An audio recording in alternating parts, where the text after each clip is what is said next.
پیام عید کی روشن سحر ایپیسوڈ 2 اینی ویز ایک آدھ دن میں متوقع سسرالی آ رہے ہیں پوسٹ مارٹم کے لیے، مینٹلی طور پر تیار ہو جاؤ۔ ادھر اثر نہ تھا، ڈرانے والے انداز میں کہتی وہ باہر گرا لے چکی تھی۔ انداز تھا کہ اس بات پر توقع توجہ ہو سکتی ہے۔ 2-3 دن اسی طرح گزر گئے۔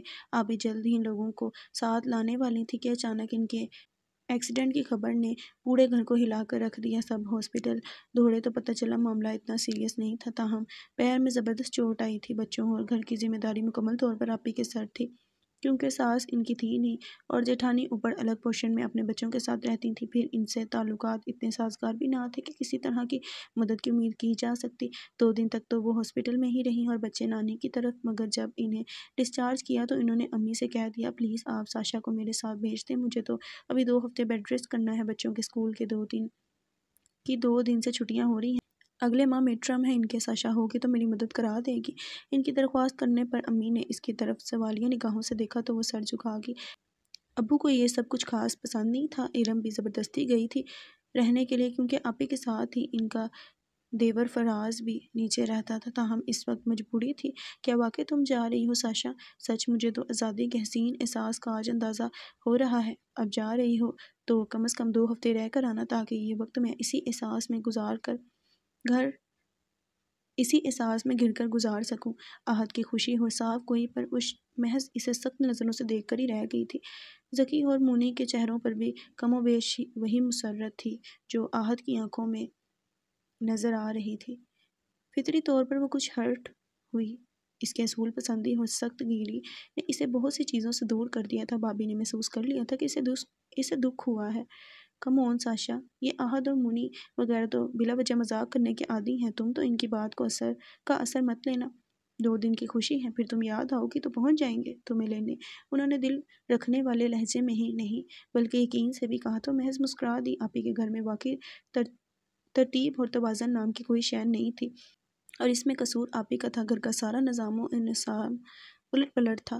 پچھلے 2 دن میں اجی بھائی اور آپی کے دیور فراز نے مزید 4 چاند لگا دیے تھے۔ 1 منٹ کے لیے تو اس کا دماغ ہی گم گیا، مگر ایسے کام چلنے والا نہیں تھا۔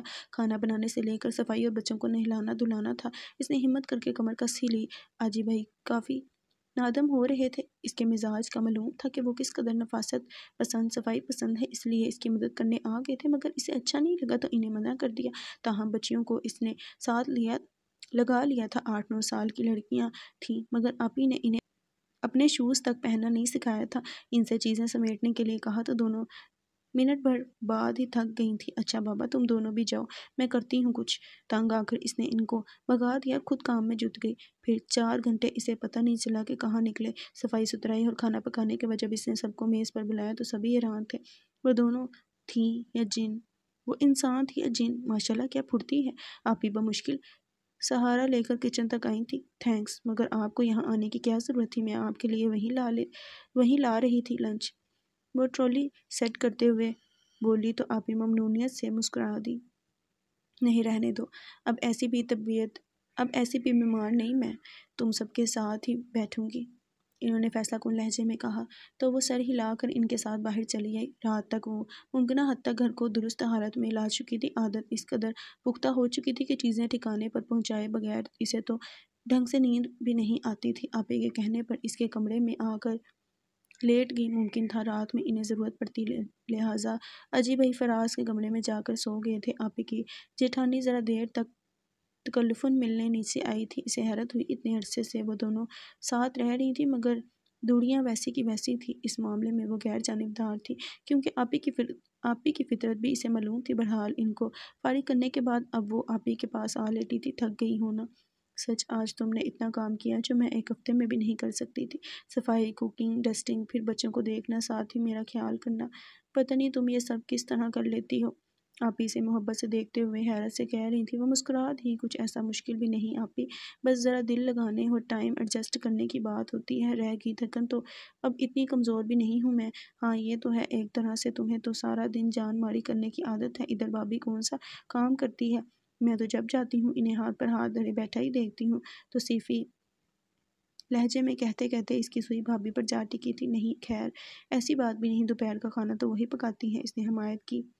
رہنے دو، کون سا وہ سارا کام خود کرتی ہیں؟ اکثر میں دوپہر میں فون کرتی ہوں تو پتہ چلتا ہے امی کچن میں ان کی مدد کر رہی ہیں۔ آپی کو بھابھی سے بہت زیادہ اختلاف رہتا تھا، گو کہ ارم بھی سارا دن فارغ گزارتی تھی، کبھی اس کے معاونت کرنے کی کوشش نہ کرتی، مگر آپی کو اس کی سستی نظر نہیں آتی تھی۔ ذکی اور منی تک کا کام میں تمہیں کرتے دیکھتی ہوں، انہیں ہوم ورک تک تم کراتی ہو۔ بھابھی کرتی ہی کیا ہے؟ لوگوں کو تو نندوں سے پریشانیاں ملتی ہیں اور ایک تم ہو کے مٹی جاتی ہو ان کے ساتھ۔ بھابھی آپی کا پسندیدہ ٹاپک تھی جس پر وہ گھنٹوں بول سکتی تھی، لہٰذا اس نے مجرمانہ انداز میں سر جھکانے میں ہی عافیت جانی، تاہم بولی ضرور، کم آن آپی، وہ میرے بھتیجے ہیں، پھر بھابھی میں بھی تو سوائے سستی کے کوئی برائی نہیں۔ آپ نے تو دیکھا ہے سب کی کس قدر عزت کرتی ہیں وہ، یہ سب دکھاوے کی باتیں ہوتی ہیں۔ میں خود ایک بہو ہوں، اچھی طرح جانتی ہوں کہ دل میں گالیاں اور زبان پر محبتیں کس طرح جاری رہتی ہیں۔ بہرحال تمہیں اس لیے سمجھا رہی ہوں کہ کل کو تمہیں بھی دوسرے گھر جانا ہے، اگر اس طرح صدقے باڑی جانے کی عادت نہیں گئی نا تمہاری، تو تمہیں تو تمہارے سسرال والے گھول کر پی جائیں گے، وہ زہر کند لہجے میں کہتے کہتے نصیحت پر اتر آئی تھی۔ اسے ہنسی آنے لگی۔ ویسے میری تو دعا ہے تم جہاں جاؤ خوش رہو، اس لیے جویر کا رشتہ پسند کیا تھا میں نے، بہت اچھی فیملی ہے اور سب سے بڑھ کر جویر بہت اچھا ہے، ہسمکھ، ملنسار اور زندہ دل، مجھے یقین ہے تم اس کے ساتھ خوش رہو گی۔ آپ موضوع بدل کر وہ اس طرف آ گئی تھی۔ اسے اندازہ ہو گیا کہ یہی سب کہنے کے لیے آپ ہی نے اسے جگائے رکھا تھا۔ ان کے لہجے میں بے حد توصیف اور مروبیت تھی۔ اس کی والدہ تو جلد از جلد آنا چاہ رہی تھی، مگر میرے ساتھ یہ مسئلہ ہو گیا۔ تعصب سے کہنے کے بعد انہوں نے اسے جویر کے متعلق کافی معلومات بہم پہنچائی اور انہیں سنتے سنتے جانے کب اس کی آنکھ لگ گئی۔ صبح گھر میں اچھی خاصی افراتفری مچی ہوئی تھی۔ بچوں اور آجی بھائی کی کوئی چیز آپی نے کبھی جگہ پر رکھنے کی غالباً کوشش ہی نہیں کی تھی، چنانچہ بہت پھرتی دکھانے کے باوجود وہ ٹھیک ٹھاک چکر آ گئی۔ بچوں کو تیار کرا کے بمشکل اسکول بھیجا، پھر آجی بھائی اور فیراز کے لیے ناشتہ بنایا۔ میز پر آپی موجود تھی، اسے دیکھ کر شرمندہ ہوتی نہیں، خدا کر کے وہ دونوں بھی آفس سے دھارے تو وہ کام والی کو لے کر کمروں کی صفائی کے لیے چلی آئی۔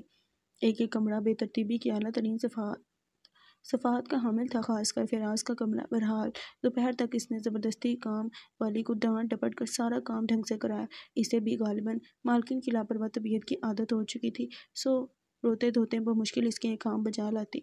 ہیلو تم کیا مسمرائز ہو گئے ہو؟ بس یار حیران ہو رہا ہوں، یہ تمہارا ہی گھر ہے نا، یا میں کہیں اور آ گیا ہوں؟ فیراز کی چٹکی بجا کر متوجہ کرنے پر جویر نے حیرت کے اظہار میں کچھ زیادہ ہی مبالغے سے کام لیا تھا۔ فیراز نے اسے قدرے گھورا۔ کیا مطلب، نشے میں ہو کیا؟ نہیں، مگر یہ اتنی صفائی نفاست اور ہر چیز اپنی جگہ دیکھ کر مجھے یقین نہیں آ رہا۔ خیریت تو ہے؟ بھابھی نے کوئی ماسی رکھ لی ہے یا جادو کا چراغ مل گیا ہے انہیں؟ چمچماتے فرش اور صاف ستھرے سمٹے ہوئے لاؤنج کو دیکھتے ہوئے وہ وہیں کھڑا ہو گیا تھا۔ فیراز نے اس کے کندھے پر دھپ جمائی۔ ارے تو میری بھابھی کا مذاق اڑا رہا ہے یا گھر کی صفائی کی تعریف کر رہا ہے؟ او نہیں یار، اب تو تمہیں بھابھی سے ہماری بھی قریبی رشتہ داری اب تمہاری بھابھی سے ہماری بھی قریبی رشتہ داری ہونے والی ہے، جویر نے فوراً ہنس کر کہا تھا۔ فیراز کو بھی ہنسی آ گئی تھی۔ ویسے یہ کرشمہ ہوا کیسے اور کس سے؟ وہ پوچھ رہا تھا۔ ساشا آئی ہوئی ہے، آپ کی قریبی رشتہ دار؟ اوہ، فراز کی شوخ لہجے پر اس کے ہونٹ سمٹے، سیٹی کی صورت واہ ہوئے۔ جی، اور غالباً اس وقت کچن میں چائے بنا رہی ہیں۔ تم یہاں انسانوں کی طرح بیٹھو، first impression is the last impression تو سن رکھا ہوگا تم نے، بس اسے ہی دھیان میں رکھنا۔ بہت سلجھی ہوئی لڑکی ہے، ریجیکٹ بھی کر سکتی ہے۔ آنکھیں پھیلا کر اسے کچھ زیادہ ہی ڈرا دیا تھا۔ فیراز نے وگور کر دیکھتے ہوئے بولا، ایسے بھی برے حالات نہیں جویر، ناصری کو رد کرنا آسان نہیں، ایک زمانہ مرتا ہے ہم پر۔ ہاں معلوم ہے، تب ہی چلتا پھرتا قبرستان لگنے لگے ہو تم، بکواس مت کرو۔ جواباً ایک کرارا سا ہاتھ پڑا تھا فیراز کو۔ اسی لمحے وہ کچن سے برآمد ہوئی تھی، اس کی موجودگی کا اندازہ نہ تھا، ٹھٹک سی گئی تھی۔ اوہ ساشا، یہ میرا دوست جویر ہے، اور جویر یہ ساشا، فراز نے نظر پڑتے ہی مزید کارروائی روکنے کے لیے تعارف کرایا تھا۔ ہیلو، جویر کی گہری نظریں خود پر محسوس کر کے اس نے آہستگی سے سر ہلایا تھا۔ کیسی ہیں آپ؟ اب کیسی ہیں بھابھی؟ اسے جانے کے لیے پر تولتا دیکھ کر وہ یکدم بول پڑا تھا۔ جواباً ساشا نے اسے جن سنجیدہ اور متعجب نظروں سے دیکھا وہ سر کھجانے لگا۔ فیراز کو اس کی حالت پر ہنسی آ رہی تھی، مگر اس وقت دبا گیا۔ ٹھیک ہے آپی، اندر ہیں، آپ چاہیں تو مل لیں ان سے۔ کہہ کر وہ آپی کے کمرے کی طرف بڑھ گئی تھی۔ چلو بھابھی سے مل لیتا ہوں۔ اس کے جاتے ہوئے فراز کی طرف پلٹا تھا۔ کچھ خدا کا خوف کرو، جب بیمار کی جھوٹی عیادت کرنے جا رہے ہو، مطلبی انسان۔ فراز نے غصیلی نظروں سے گھور کر کہا تو وہ بے ساختہ ہنس پڑا تھا۔ خیر اب ایسی بھی بات نہیں، میں نے سوچا بھابھی کی بہن کیا سوچے گی کہ یہاں آ کر بھی میں نے بھابھی کی عیادت نہیں کی۔ وہ آگے بڑھا تو فراز کو بھی تلقین کرنی پڑی۔ چائے کے ساتھ چند لوازمات بھی تھے۔ آپی کسی حد تک فریش موڈ میں بیٹھی تھی۔ فراز کے ساتھ اسے اندر آتے دیکھ کر مزید کھل اٹھی۔ ارے جویر تم کب آئے؟ چائے بنانے کے خیال سے ٹرالی کی طرف مڑتے ہوئے اس نے دیکھا جویر نے ایک بھرپور نظر ڈالی تھی اس پر۔ فطری طور پر وہ کچھ نروس سی ہوئی، مگر پھر اپنا ازلی اعتماد برقرار کر ہی لیا، جبکہ وہ آپی کی تابڑتوڑ سوالوں کے جواب دے رہا تھا۔ بس کل ہی آیا ہوں پنڈی سے میچ جیت کر۔ ہاں بھئی تمہارے تو عیش ہیں، جہاں چاہو گھوم پھر سکتے ہو۔ ایک ہی اعزاز ہے، کراچی میں ہی بند کر رہ گئے ہیں، نہ خود کہیں جاتے ہیں نہ لے جاتے ہیں۔ آپی رشک سے اسے دیکھتے ہوئے اپنے مخصوص لہجے میں بولی تو وہ مسکرا دی۔ کم آن بھابھی، آپ فکر مت کریں، میں آپ کو لے جاؤں گا جہاں کہیں گی۔ اس کی فراغ دلانہ آفر پر فراز شوخی سے کھنکھاڑنے لگا تھا، مگر اس نے اثر نہیں لیا۔ بس رہنے دو، سب منہ دیکھے کی باتیں ہیں، کل کو شادی ہو جائے گی تو پوچھو گے بھی نہیں۔ آپی بھی ہنس پڑی تھی۔ جویر کے چہرے پر معنی خیز مسکراہٹ کھیلنے لگی۔ ارے نہیں بھابھی، میری شادی تو بس آپ کو کروانی ہے۔ اس فراز کی منگنی کو تو 2 سال گزر گئے ہیں، اب آپ میرے لیے بھی سوچیں۔ وہ ساشا کو دیکھ تو نہیں رہا تھا، مگر اسے صاف اندازہ ہو گیا تھا کہ اسے سنایا جا رہا ہے، لہٰذا سنجیدگی سے چائے بنا کر ان دونوں کے آگے رکھتے ہوئے وہ کمرے سے باہر نکل گئی تھی۔ پھر جتنے دن وہ وہاں رہی جویر گاہے بگاہے وہاں آتا رہا۔ اس دوران اس نے آپی کے کہنے پر بالکل غیر جانبداری سے سوچا تو احساس ہوا کہ اس میں بظاہر ایسا کوئی نقص نہیں کہ اسے نظر انداز کیا جائے۔ جویر کے گھر سے باقاعدہ رشتہ آ گیا تھا۔ امی نے اس سے سنجیدگی سے پوچھا۔ اسے انکار تو نہیں تھا، مگر 2 دن کا وقت مانگ کر جب اقصیٰ سے سارا احوال کہہ کر مشورہ طلب کیا تو اس نے خلوص کے ساتھ ہاں کہنے پر اصرار کیا تھا۔ جو کچھ تم نے بتایا ہے اس کے بعد انکار کی تو قطعاً گنجائش ہی نہیں۔ ہاں البتہ ابھی تمہاری پسند ناپسند کا فیصلہ باقی ہے، سو تم یہ بتاؤ کہ تمہیں وہ حضرت کیسے لگے؟ ساری بات سن کر اقصیٰ نے سوال کیا تو وہ ایک لمحے کے لیے سوچ میں ڈوب سی گئی، پھر بولی بظاہر تو اس بندے میں کوئی برائی نہیں۔ ہاں البتہ وہ مجھے کچھ بے فکر اور لابالی سا شخص لگا ہے، زندگی جیسی سنجیدہ چیز کو وہ بہت لائٹ لینے والا، جبکہ تم جانتی ہو میرا انداز فکر کچھ اور ہے۔ 2 دن میں اس نے بہت سوچا تھا اور اندر سے یہ سوال بارہا اٹھتا محسوس کیا تھا، سو اس وقت اقصیٰ سے بھی کہہ اٹھی۔ وہ تو ہے، مگر ساشا، اللہ تعالیٰ نے عورت کی ذات میں بہت لچک رکھی ہے، یوں بھی شادی کے بعد بدل جاتے ہیں،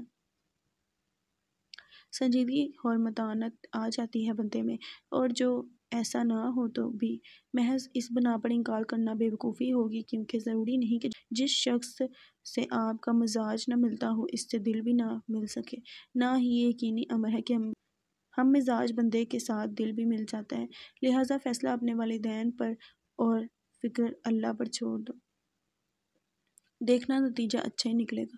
اس کا ہاتھ تھپتھپا کر اس نے یقین سے کہا تو وہ مطمئن سی ہو گئی تھی۔ اچھے دوست بھی نعمت ہوتے ہیں، اسے اقصیٰ کو دیکھ کر بارہا احساس ہوتا تھا۔ ابو اور بھیا نے جب مکمل اطمینان کر لیا تو جویر کے گھر والوں کو ہاں کہہ دی تھی، اور وہ تو جیسے تیار ہی تھے، شادی کی تاریخ مانگ بیٹھے۔ اس نے سنا تو سر پٹا ہی گئی، کم از کم اتنی جلدی کا تو اس نے سوچا بھی نہیں تھا، ابھی تو 3rd ایئر کے امتحانات میں بھی 2.5 ماہ باقی تھے۔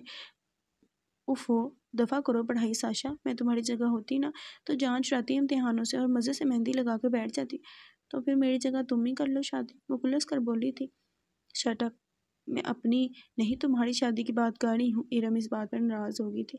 اینی وے، اگر تمہیں اعتراض ہے تو میں امی تک تمہاری بات پہنچا دوں گی۔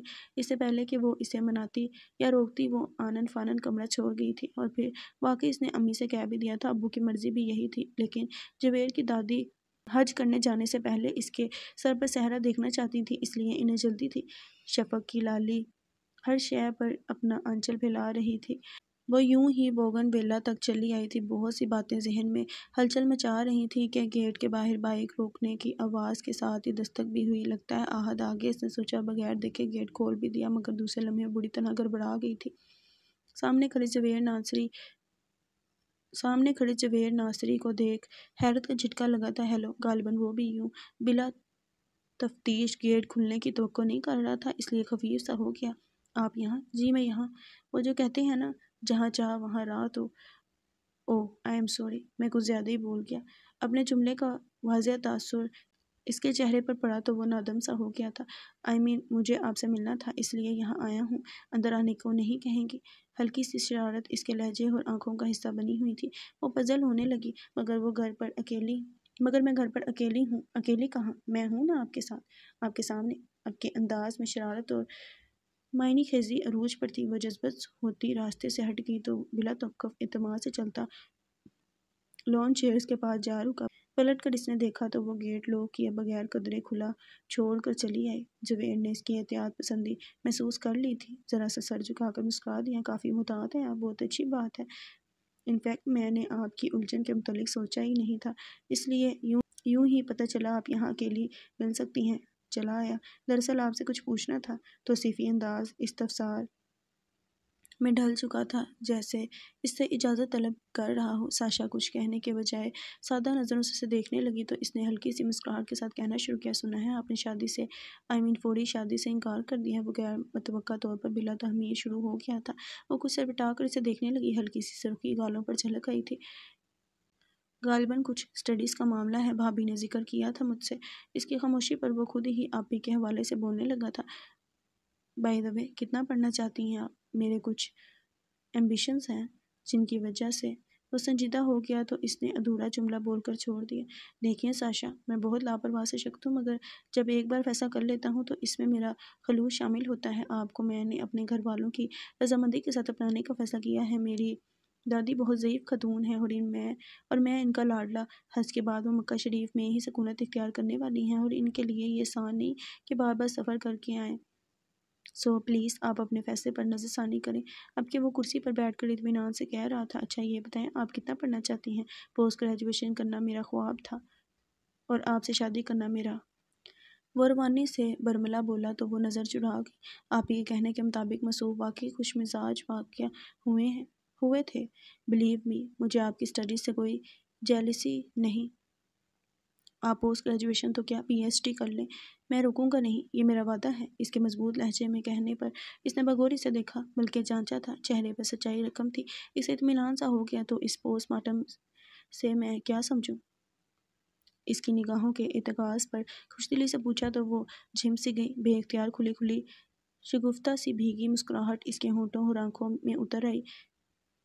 جاوید کی معرفتگی سے تکتی آنکھیں اس بات پا کر چمک اٹھیں، تھینک گاڈ۔ اوہ، سیمی فائنل تو میں نے جیت لیا، بس اب آپ کی پیرنٹس کے ساتھ فائنل بھی جیت جاؤں تو واقعی ٹرافی میری ہوگی۔ اس کا انداز اور سٹائل بالکل آہت کی طرح شوخ اور برجستہ تھا۔ وہ کھل کر برسنے والی مسکراہٹ چھپانے کے لیے ذرا سا رخ موڑ گئی۔ اس کی ہاں کہتے ہی گھر میں تیاریاں زور پکڑ گئیں۔ سر پر امتحان کھڑے تھے، وہ تیاری میں مصروف تھی۔ جس روز اس کا آخری پیپر تھا، بھابی زبردستی اسے جوتوں وغیرہ کی خریداری کے لیے لے گئی تھی اور اس کے ٹھیک 5ویں دن وہ مائیوں بٹھا دی گئی تھی۔ آپی اور بھیا کی شادی کے کئی سال بعد پھر سے گھر میں یہ خوشی کا موقع آیا تھا۔ سو کھل کر زور و شور کے ساتھ ہنگامے برپا تھے۔ ارم جو کہ اکثر لاابالی پن سے گھومتی رہتی تھی، نہ صرف خاصی مستعد ہو گئی تھی بلکہ جہاں اسے دیکھتی اس کی آنکھیں جھلملانے لگتی تھیں۔ یہی حال امی اور خود ساشا کا تھا۔ احد ان کو ہنسانے کی بھرپور کوشش کرتا، مگر جوں ہی اس کے جانے میں ہفتہ بھر رہ گیا وہ بھی بہت سنجیدہ ہو گیا تھا۔ رمضانوں کی آمد تھی، سو اس سے پہلے ہی یہ فرض ادا کیا جا رہا تھا۔ خدا کر کے وہ دن بھی بہرحال آ ہی گیا۔ مہندی کے فنکشن کو بھرپور طریقے سے انجوائے کرنے کے بعد دوسرے دن ارم اسے پارلر لے گئی تھی۔ جب وہاں سے لوٹی تو ہر کوئی اسے دیکھ کر اشش کر رہا تھا۔ فائن کلر پر میرون کنٹراسٹ اور بارڈر اور گولڈن کام سے بوجھل عروسی جوڑے میں وہ کندن کی طرح دمک رہی تھی۔ نکاح کے بعد جب اسے جاوید کے ساتھ لا کر بٹھایا گیا تو ایک لمحے کو وہ جیسے مبہوت ہی رہ گیا تھا۔ سب خوش تھے۔